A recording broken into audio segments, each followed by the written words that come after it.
Salve, salve família, bem-vindos a mais um Flow News. Eu sou o Igor e hoje eu vou conversar com o Renan Santos, pré-candidato à presidência da República. Salve, salve família, eu sou o Renan Santos, eu vou conversar com o Igor, cara, pré-candidato ao podcast mais legal do mundo, cara, ó, e já tô bem político no começo. Ó, já tá, né, cara? Pois é, isso é uma parada que é interessante, a gente tava conversando antes aqui, a gente tava conversando antes sobre coisas que não tem a ver com o que a gente vai falar aqui, né? E uma delas era sobre internet de uma forma geral e como que a gente é cria da internet, no fim das contas, né? E como é interessante ter a internet tendo essa importância agora de ter. Essa é a primeira vez que eu tenho notícia, eu não sei, não tenho certeza, tá? Mas é um candidato original da internet, assim, à presidência da República, sabe? Que nem, ó, o Flow foi o primeiro programa original da internet, que não veio de uma emissora, nem de lugar nenhum, que conversou com o presidente em exercício no mundo, entendeu? Então aí eu fiquei pensando, pô, será que o Renan é o primeiro candidato à presidência da República original da internet? No Brasil, sim. Né? Pra valer? Sim, pra valer sim.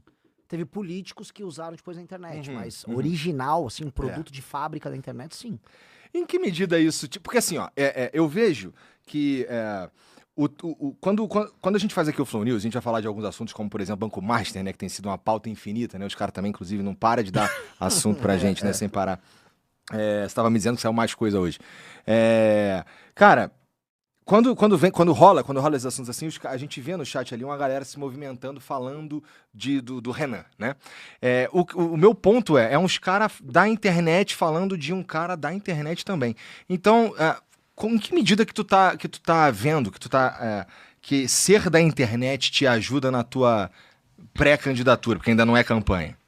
Ajuda na persona, num aspecto, vamos dar um exemplo, eu sou uma figura da internet. E tem muitos tipos de figura da internet. Verdade. Tem o cara do vídeo curto, de Instagram, né? Acho que a cultura do TikTok criou, vamos dizer, a pessoa que se torna famosa por gravar aquele vídeo vertical, curtinho.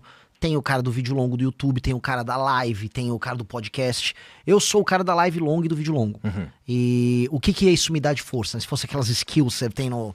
Né? Você vai ter o meu card do Renan e os skills. Isso me dá uma grande influência verbal para discussões boas, para formular ideias.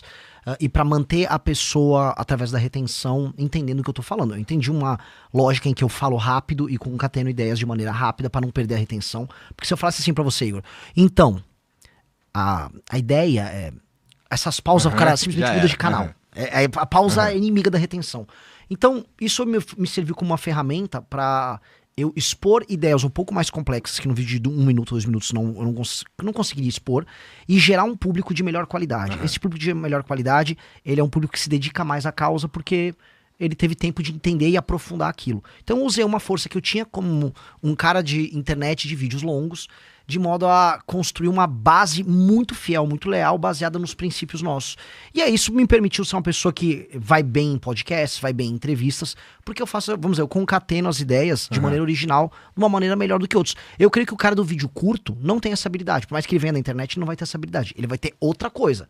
É o famoso corte rápido Tramontina. O cara vai falar, Igor, e corte rápido, Tramontina. Meu jeito é outro, então...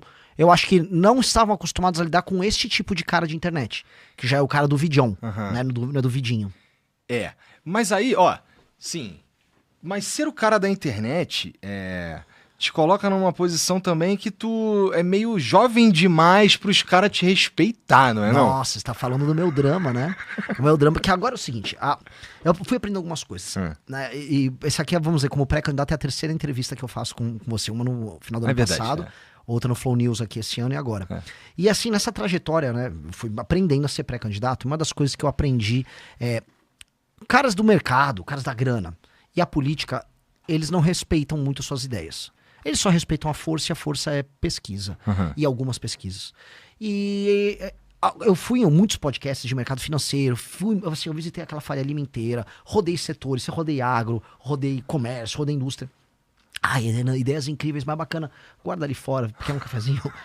Até você começar a aparecer. Quando você começa a aparecer, bem as pesquisas, aí tudo muda de figura. E aí vem um certo estranhamento, porque eles tendiam a não levar a sério justamente por eu ser um cara de internet. O que eu quero dizer?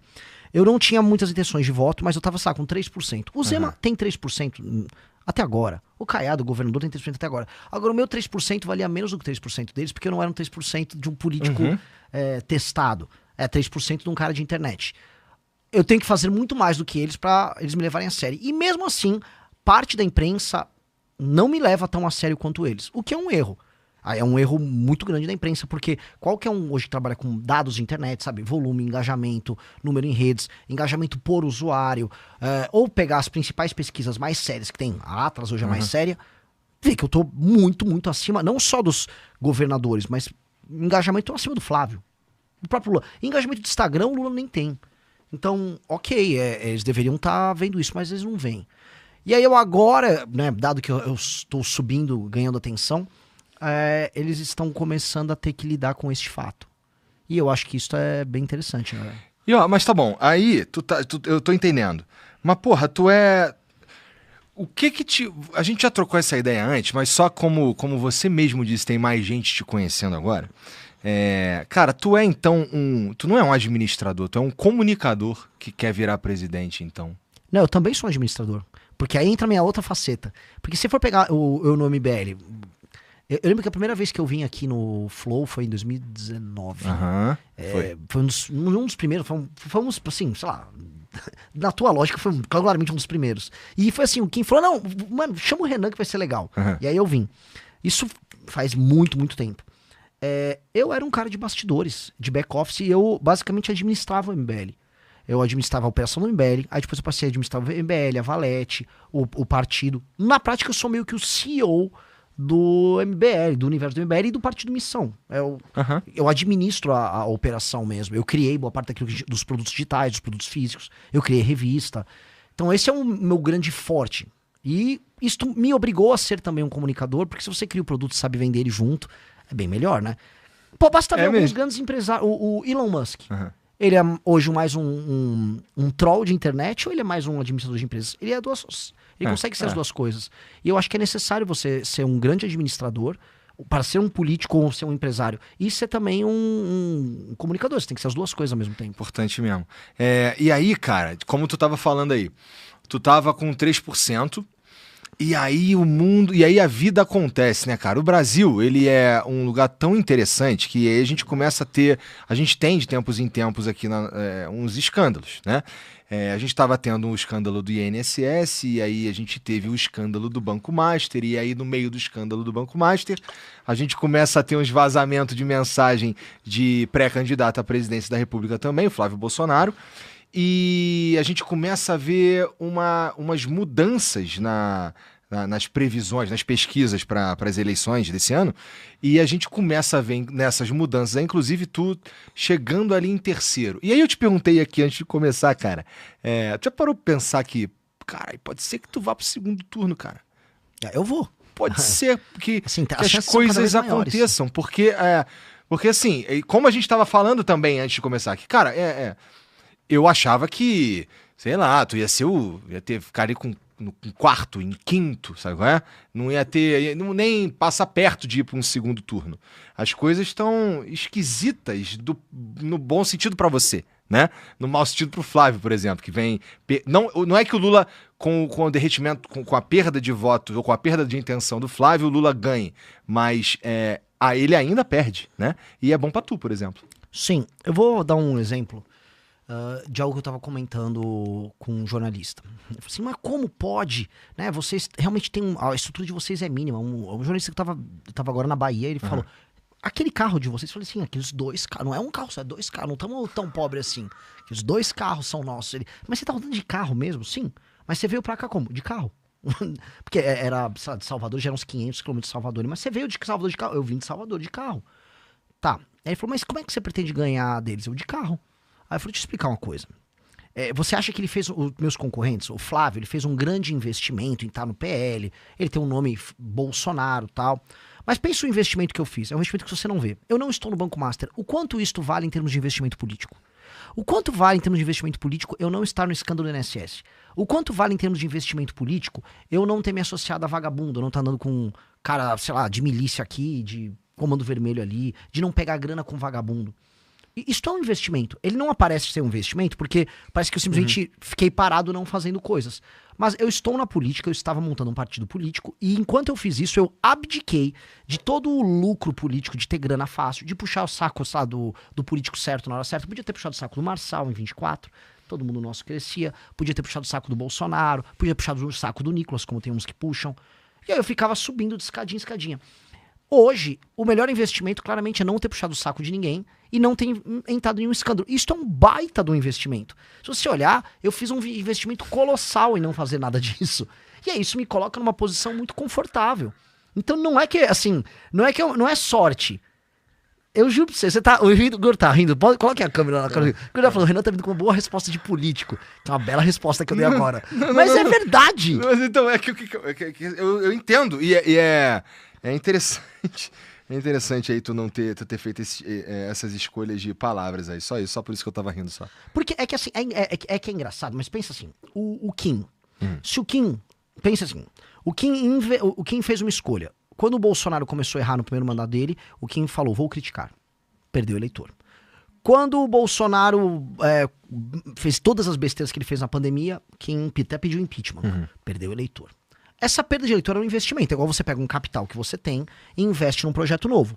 Você, no início, vai ficar com menos capital disponível, mas você comprou uma tese. A tese do que é? Eu vou pra cima, não importa se é direita ou esquerda, eu tenho que manter a minha coerência. Ele fez um investimento. Esse investimento, né, entra o Lula, o Kim não entrou em orçamento secreto, que ele podia ter escolhido assim, eu vou pegar essas emendas, vou desviar as emendas igual os outros deputados fazem, transformo isso numa grana, boto um pedaço no bolso, com essa grana no bolso eu contrato uma equipe paralela de rede social pra mim. Quantos não fazem isso? Ele falou, não vou fazer. O ato de não fazer é um investimento. O ato de não entrar no esquema é um investimento. Então todas as escolhas que nós fizemos foram um investimento. E onde o investimento começa a se pagar? Pois bem, eu criei tanta credibilidade com o meu público que eu tive mais de 2.000 jovens coletando assinatura pra mim nas ruas todos os dias da semana durante 1 ano e meio. Isso já é resultado desse investimento. Eu não ter me encontrado com o Vorcaro nunca, na verdade o Vorcaro nem ter pensado em mim ou no Kim como uma opção de parceiros, já é resultado desse tipo de investimento. Então é uma escolha deliberada que ela se paga. E aí ela me coloca num momento em que você tem 2 projetos completamente corrompidos, que é o do petismo e do bolsonarismo concorrendo, eu chego lá não como um azarão, mas como alguém que fez as escolhas certas nos últimos anos. Então não é azarão. Pô, eu investi em não ter relação com o Vorcaro. Eu investi muito em não ser um cara que o Joesley Batista queira comprar. Isso foi um investimento de sabe, ter um espírito muito blindado em falar, eu continuarei sendo um cara de classe média. Estruturalmente de classe média. Eu não vou mudar os meus hábitos de consumo. Tipo, o Renan, você tá agora com uma roupa, não tô com blazer. Sim, eu comprei na Zara, sabe? Deve custar uns R$400 isso aqui. Eu continuo sendo essencialmente um cara de classe média. E quando você não muda essa estrutura e fala, minhas ambições são ambições históricas, eu quero que o meu nome seja estudado na história. Mas minhas ambições comezinhas do dia a dia, se eu quero comer um bife, quero, sabe, sei lá, tá com o celular do momento só pra ele funcionar bem, quero comprar uma guitarra legal. São ambições de classe média. Quando você mantém um espírito assim, é difícil você virar um merda. E aí isso se paga nessa disputa. Nessa disputa eu tô numa posição muito privilegiada. E tem uns caras aí que tá o tempo inteiro cada vez mais cagado no que tem a ver com o Banco Master. Eu gosto de conversar contigo sobre o Banco Master, porque me parece que tu manja do que eu gosto das coisas que acontecem ali, né? Bom, e tu tava me contando, cara, bom, não sei se tu, bom, você que tá assistindo aí o programa, família, eu tô com o braço quebrado. Isso significa que eu tô meio por fora das paradas. Então o Renan tava me contando aqui que teve atualização no o Vorcaro